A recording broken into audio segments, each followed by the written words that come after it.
সালামু আলাইকুম, আমি নাইম দক্ষিণ কোরিয়া থেকে সবাইকে স্বাগত জানাচ্ছি আমার ইউটিউব চ্যানেল নায়ামিলিতে। যদি চ্যানেলটা ভালো লাগে তাহলে সাবস্ক্রাইব করে পাশে থাকা বেল আইকনটা ক্লিক করে রাখুন। আর যদি ভালো না লাগে তাহলেও দেখতে থাকুন, দেখতে দেখতে ভালো লাগা ভালোবাসা হয়ে যাবে ইনশাআল্লাহ। তো প্রসঙ্গ খেয়াল করেছেন, একটা ভিডিও বা একাত্তর টেলিভিশনের একটা সাক্ষাৎকার বেসিক্যালি সামনে আসার পর থেকে গতকাল থেকে ফেসবুক এবং সোশ্যাল মিডিয়ায় যে ব্যাংকিং সেক্টরের মধ্যে যারা আমাদের মতন আমানতদার আছি বা যারা আমরা টাকা রেখেছি তারা খুবই দুশ্চিন্তায় পড়েছেন। তো এই বিষয়টা সম্পর্কে একটু খোলামেলা আলোচনা আজকের এই ভিডিওতে। প্রশ্ন হচ্ছে যে বিষয়টা আপনারা দেখেছেন যে ব্যাংকে আপনার আমানতের পরিমাণ যত টাকাই থাকুক, ফর এক্সাম্পল যদি ব্যাংকে আপনার ডিপোজিট মানি মানে কোনো সেভিংস যেগুলো আর কি রানিং বা কারেন্ট অ্যাকাউন্ট, ওটা না, যারা আমরা বেসিক্যালি সঞ্চয়পত্র করি বা পেনশন স্কিম করি, অথবা যারা আমরা বিদেশে আছি, আমরা অনেকেই বাংলাদেশে 5 লাখ 10 লাখ টাকার 5 বছরের 10 বছরের জন্য যে ডিপোজিট করি, একটা সুদ পাই আমরা বা একটা লাভের অংশ পাই। এই ধরনের ডিপোজিটগুলা যাদের ব্যাংকে এই মুহূর্তে আমানত অবস্থায় আছে, তারা যদি ব্যাংক কোনো কারণে ফল্ট করে অথবা দেউলিয়া ঘোষণা করা হয়, তাহলে আপনি আমানতের টাকা সর্বোচ্চ 1 লক্ষ টাকা পাবেন। এই বিষয়টা, এখন এই বিষয়টা মজার ব্যাপার হচ্ছে, বিষয়টা কিন্তু যে গতকালকে আপনি জানছেন এটা কিন্তু নতুন কোনো আইন না। এটা হচ্ছে মজার ব্যাপার। এই আইনটা দীর্ঘদিন যাবৎ বাংলাদেশের গভর্নমেন্ট, এটা আওয়ামী লীগ সরকার আমল থেকে না, এটা বাংলাদেশ ব্যাংকিং সেক্টর যখন থেকে চালু হয়েছে এরপরে এটার কোনো পরিবর্তন হয় নাই। এটা বেশ কয়েক বছর ধরেই এই আইনটা চালু আছে, কিন্তু আমরা বাঙালি জাতি হয়তো বিষয়টা জানতে পারিনি। এখন যখন লাস্টে গত 2-1 দিন আগে যখন মন্ত্রিসভায় বা বাংলাদেশ ব্যাংকের আন্ডারে নতুন করে এই ইস্যুটাকে পরিবর্তনের জন্য আলোচনায় আনা হয়েছে, তখনই বিষয়টা জনসাধারণের দৃষ্টিকারে, মানে যেই বিদ্যমান আইনটা চালু আছে সেই আইনটাকে পরিবর্তন করার জন্য বেসিক্যালি এই উদ্যোগটা নেওয়া হয়েছে। এটা নতুন কোনো আইন না, একটু এগুলা বোঝার ব্যাপার আছে। তার মানে হচ্ছে এটা যে সরকার এই মুহূর্তে আইন করছে বিষয়টা তা না। আমরা অনেকে না বুঝে বিষয়টা নিয়ে রিয়েকশন করছি, তবে বিষয়টা রিয়েকশনের, কিন্তু আইনটা এখনকার না।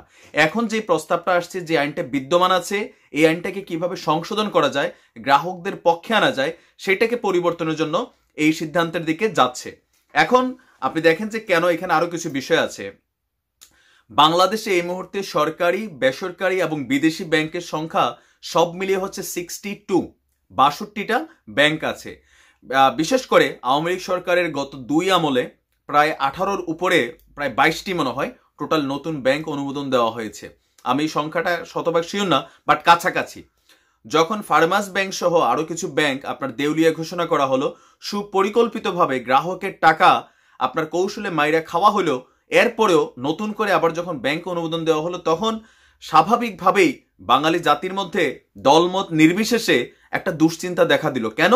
কারণ এই যে ব্যাংকগুলোর মালিক যারা আছেন, লাস্ট যখন গত বছরে 3টা ব্যাংক অনুমোদন দেওয়া হয়েছিল, মেবি বেঙ্গল টাইগার, বেঙ্গল বাংলা, আরেকটা হচ্ছে পিপলস ব্যাংক, আরেকটা কি জানি আপনার, এই 3টা ব্যাংকে অনুমোদন দেওয়া হয়েছে। এখন 3টা ব্যাংকের মালিক যারা, 3টা ব্যাংকের মালিক, একজন হচ্ছেন আওয়ামী লীগের এমপি, আর বাকি দুজনের মধ্যে একজন হচ্ছেন যুক্তরাষ্ট্র আওয়ামী লীগের নেতা, মানে আওয়ামী লীগ পরিবারের সাথে রিলেটেড, তাদেরকে ব্যাংকের অনুমোদনগুলি দেওয়া হয়েছে, যেখানে বাংলাদেশ ব্যাংক কর্তৃক নিষিদ্ধ ছিল বা তারা অনুমতি দিতে চায়নি যে আসলে নতুন করে ব্যাংক দেওয়ার দরকার নেই, কারণ পুরনো যে ব্যাংকগুলো আছে সেগুলো আসলে এই মুহূর্তে হুমকির মুখে আছে। এখন কেন ব্যাংকগুলো হুমকির মুখে, বা একটা ব্যাংক কেন আপনার আমানতের পরিমাণ যত টাকাই থাকুক সেইখানে কেন 1 লক্ষ টাকা দিবে, এই বিষয়টা অনেকেরই জানার ইচ্ছে আছে নিশ্চয়ই।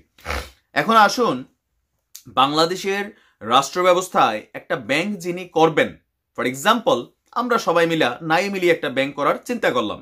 এখন সরকারের কাছে আমরা ব্যাংক শুরু করার আগে একটা লাইসেন্সের জন্য আবেদন করব, আর আমাদের মূলধন হিসাবে একটা ব্যাংক করতে কিন্তু অনেক টাকা লাগে। মূলধন হিসাবে যেখানে আগে ফিক্সড ছিল 400 কোটি টাকা, সেইটা আপনার বাংলাদেশ ব্যাংক বাড়িয়ে করেছে 500 কোটি টাকা। মানে সরকারকে আপনি 500 কোটি টাকা আপনার সিকিউরিটি মানি দেওয়ার পরে আপনাকে নতুন একটা ব্যাংক খোলার জন্য অনুমোদন দিবে। তার মানে হচ্ছে যারা ব্যাংক খোলে, প্রাইভেট ব্যাংকগুলো যারা খোলে, তারা হাজার হাজার কোটি টাকার মালিক। আর এদের মধ্যে ম্যাক্সিমামই বাংলাদেশের ইতিহাসে যেটা দেখা গেছে যে বেশিরভাগ সময় রাজনৈতিক দলগুলার এমপি, মন্ত্রী, নেতারা জড়িত। বড় বড় যেসব গ্রুপ অফ ইন্ডাস্ট্রিজ আছে এগুলো বেসিক্যালি আপনার প্রত্যেকটা সরকারকে মেকিং করে, সরকারকে ফান্ডিং করে। তো সরকার যখন ক্ষমতায় আসে তারা সেখান থেকে নানান ধরনের সুযোগ সুবিধা নেয়। এখন নতুন ব্যাংক হইলে কি সমস্যা? অবশ্যই না। দক্ষিণ কোরিয়ার মতো দেশে বেশ কয়েকটা ব্যাংক আছে, কিন্তু তাদের যে গ্রাহক পলিসি, যে কোনো কারণে যদি ব্যাংক দেউলিয়া হয় সেইখানে আপনার যে নির্দিষ্ট আমানত থাকবে সেই আমানতের থেকে বেশি পরিমাণ টাকা আপনাকে রিটার্ন করা হবে।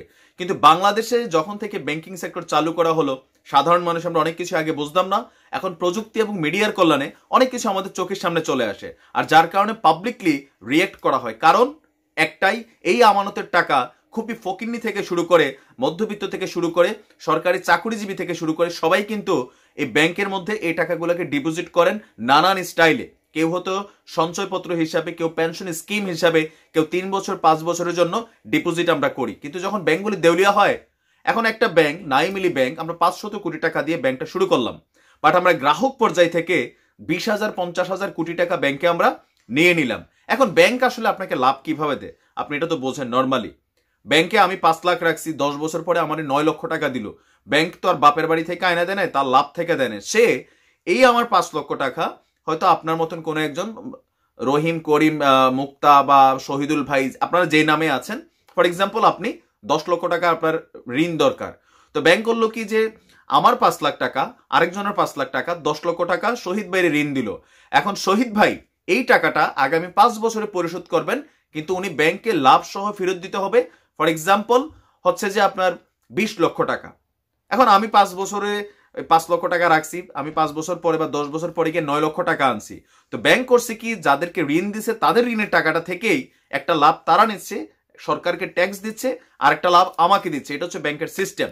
কিন্তু যখন এই ঋণের বিষয়টা বা এই যে ব্যাংকগুলো ফল্ট করতেছিল, এটা কেন করতেছিল সাধারণ মানুষের কাছে এখন ক্লিয়ার। ওই যে পলিসি স্কিম আছে, ইন্স্যুরেন্স কাভারেজ স্কিম আছে, যে গ্রাহকের আমানতের টাকা যত টাকাই হোক ফেরত দেওয়া হবে 1 লক্ষ টাকা। এবার 1 লক্ষ কম থাকলেও আপনি 1 লক্ষ পাবেন, এটা ঠিক আছে যাদের টাকার পরিমাণ কম। কিন্তু এই মুহূর্তে বাংলাদেশে 5 থেকে 10 লক্ষ টাকা রাখা লোকের সংখ্যা আমার মনে হয় 60 to 70%, আর বিশেষ করে প্রবাসীরা। তো ব্যাংক কর্তৃপক্ষগুলা এই আইনটাকে পুঁজি করেই তারা আসলে নতুন নতুন ব্যাংক করে 500 কোটি টাকা দিয়ে একটা ব্যাংক হলে সারা বাংলাদেশে বিছানার মতন তারা ছড়াই দিয়ে সাধারণ মানুষের হাজার হাজার কোটি টাকা তারা আনে, 2-4 বছর ব্যাংকটাকে রানিং রাখে। এরপরে তারাই নিজেদের আত্মীয় স্বজন, বন্ধু বান্ধবকে বিভিন্ন ব্যবসা প্রতিষ্ঠান দেখাইয়া আপনার টাকা দিয়ে দেয়। আর ওই ব্যবসা প্রতিষ্ঠানগুলো সিস্টেমিকলি করে কি, কয়েক বছর পরে তারা লস দেখায় যে ব্যবসা প্রতিষ্ঠান বন্ধ। 1000 কোটি টাকা ঋণ নিয়ে হয়তো 200 কোটি টাকা তারা ব্যবসা মার্কেটে দেখায়, দোকান টোকান শোরুম এগুলো দেখায়, আমাদের আপনাদের মতন মানুষরা যাই, পরে দেখা গেছে ব্যবসা প্রতিষ্ঠান ফল্ট। এখন ব্যবসা প্রতিষ্ঠানে যদি ফল্ট থাকে তাহলে ব্যাংকে তারা ঋণের টাকা ফেরত দেবে কই থেকে? আর তারা বড় ব্লুটুথ মানুষ, তারা করে কি, আপনার এই টাকাটা নিজের নামে কখনোই তারা সেভিংস করে না, বিদেশে পাচার করে দেয়। এই যে লুটপাটের মহা উৎসব, এটার পিছনে প্রত্যেকটা সরকারের যেই নীতি নির্ধারক কমিটির লোকেরা থাকেন ব্যাংকিং সেক্টরের সাথে, রাষ্ট্রের আইন নির্ধারণ কমিটি, কেন এগুলো চেঞ্জ করা হলো না? কেন? যতগুলা সরকারি সেক্টরের ব্যাংক আছে দেউলীয় অবস্থায় মোটামুটি আছে, খাইয়া লাইছে ভাই, সব লুট করে খাইয়া লাইছে। আমাদের সরকারি ব্যাংকের ভোল্টের টাকা, ইলেকট্রনিক্স টাকা, মানে আমরা তো চোখে দেখি না, পাচার হয়ে গেছে হাজার হাজার কোটি টাকা। এখন এগুলো আসলে দেখবে কে? এই যে একটা মগের মুল্লুক সিচুয়েশন, বিষয়টা নতুন না, মানে আমরা এখন যেভাবে রিয়েক্ট দিচ্ছি এটা তো জানতাম না, এই কারণে এখন দেখেন অনেক কিছু সামনে চলে আসছে। আমাদের এই দেশটারে আমি সবসময় বলি, রাজনৈতিক দলের নেতা কর্মীরা তারা দেখবেন তাদের বাচ্চা কাচ্চা বাংলাদেশে নাই, তাদের বাচ্চা কাচ্চা বিদেশ, তাদের পরিবার বিদেশ সেটেল, আর বলে যে রাজপথ গরম করো, রাজপথে রক্ত দিব। আমার আপনার মতন আবুল মার্কা সেফাতুল্লাহ কাকার ভাষায় বলতো গরিব বর্বর মূর্খ বাঙালি বোকাচোদা। হ্যাঁ, এই যে আমরা আছি খাইয়া না খাইয়া এই রাজনৈতিক নেতাদের পিছনে রাজপথে মারামারি থেকে শুরু করে নিজের জীবন দেই, নিজের জেল খাটি, সবকিছু করি, কিন্তু ফায়দা কি? ফায়দা তাদের বাচ্চাদের দেখছেন রাজপথে আপনার সাথে না নামাই দিছে? নামাই নাই। আপনি দৌড়াচ্ছেন অমুক ভাইরে এটা কইলিকেন কয়ে গাই দিয়ে লাইছেন। আমাদের জন্য এইসব নেতারা রাজনীতি করে, তারা বিদেশে সেকেন্ড হোম রেডি করে। তারা জানে যে সরকার ফল্ট করলে তারা দেশে থাকবে না, তারা বিদেশে যে 20 বছর থাকবে। তারা ভাই রাজকীয় লাইফ লিড করে, এরপরে দেশে আসার সময় আমার আপনার মতন আবাল মার্কা মানুষ পাগল হইয়া যায়, অমুক ভাইয়ের আগমন, তমুক ভাই সিঙ্গারা কোকা কোলার বোতল খাইয়া আমরা ধরেন রাস্তাঘাটে তাদের জন্য শহীদ হবো, জীবন দেবো, নমিনেশন আনার জন্য পাগল হইয়া যাইয়া তাদেরকে নেতা বানাবো। আসলে এগুলো দেখবে কে? আমাদের মতন মানুষ যখন কথা বলি, আমাদের বিরুদ্ধে নানান ষড়যন্ত্র, আমাদের কণ্ঠ রুখে দেওয়ার জন্য নানান ধরনের প্রচেষ্টা চালানো হচ্ছে। বাট সত্য কথা, হক কথা, উচিত কথা বলার বিষয় বলবো, হতে পারে কোনো সময় আমাকে মামলা খাইতে হয়, আমাকে জেল খাটতে হয়, জেল খাইতে এসেও এই কথাগুলোই বলবো। অনেকেই ভাবেন যে আওয়ামী লীগ করি, সেখানে আওয়ামী লীগের চাটুকারিতে না, যেটা অন্যায় সেটাকে প্রতিবাদ করাই হচ্ছে একজন মানুষের কাজ। আর আপনার জায়গা থেকেও সেটা আপনার কাজ। এখন আপাতত কিচ্ছু করার নাই, এটা নতুন কোনো আইন না, এটা পুরান আইন। তবে আইনটাকে যেহেতু সংশোধন করার জন্য প্রস্তাবনা আনা হয়েছে, আমরা চাই আইনটা সংশোধন হোক। তো ভালো থাকুন, সুস্থ থাকুন। আজ এই পর্যন্তই। আসসালামু আলাইকুম রহমতুল্লাহ।